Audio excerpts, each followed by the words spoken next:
మనతాన పొద్దుందాకా ఎండ సంపుతుంటే మాపటిల్లి ఆడాడ ఓ డల్లు ఆనబడుతుంది. దేశమంతటా చూస్తే కొన్ని రాష్ట్రాల్లో ఆనలు దంచుతుంటే వరదలు వస్తున్నాయి.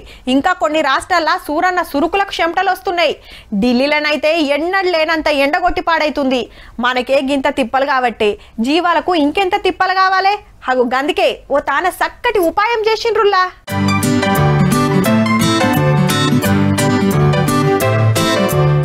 ఎవలుల్లా పాపం జీవాలనుగా ఎండలు గట్టేసిండ్రు అని కోపానికి వచ్చారు. నీడకు దోల్కపోతారు తీయుర్రి. చలో లైన్ గా ఒకదాని వెనక ఓటి పోతున్నాయి ఏనుగులు. ఇక గీ షెడ్డులకు రాగానే ఫుల్ కుష్ అవుతున్నాయి. నీడ పట్టుకొచ్చినామని కాదుల్లో నీళ్ల తుప్పర్లు పడుతున్నందుకు. వారెవ్వా ఏమన్నా ఇకమతి చేసిండ్రా? మీదుగా స్పింకర్లు పెట్టి తుప్పుర్లు ఇడుస్తున్నారు తమిళనాడు రాష్ట్రం తిరుచిలా.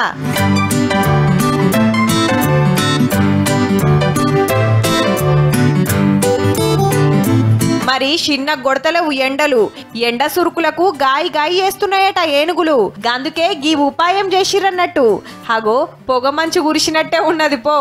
ఇక దాన తీసుకొచ్చి పెట్టంగానే చల్లగా గుమ్ముతున్నాయి గజరాజులు. ఈ ముచ్చట ఇట్లుంటే ఇక ఇటు చూడుర్రి. జాతరకో గుడికో పోయి గంగతానాలు వేస్తున్నారేమో అనుకునేరు. సూరన్న సురుకులు తప్పించుకుంటానికి ఉత్తరప్రదేశ్ రాష్ట్రం ప్రయాగ్రాజ్లా ఎండలు సరుస్తుండే వరకు గీ ఉపాయం చేస్తే బొర్రుడే బొరుతున్నారు పబ్లిక్ అంతా. అటు లోపటికి పోకుండా ఇట్లా డబ్బాలతోని బ్యాత గీసిండ్రు ముద్దుగా. చిన్నలు పెద్దలు ఆడోళ్ళు మొగోళ్ళు అందరు కొడుతున్నారు ఈత. ఇల్లు మట్టినే సబ్బు లెక్క రాసుకొని మడ్బాద్ చేస్తున్నారు. అటు ఉడకపోత తప్పుతుంది, ఇటు ఈత కొట్టినట్టు ఉంటది. జరంత పెయి నిమ్మలమై ఎండలకు ఈతకు పోవుడు కామనే. కానీ సర్కారోళ్ళే గీ సౌలతి చేసిర్రంటే చూడురిగా ఏ లెవెల్లున్నాయో ఎండలు.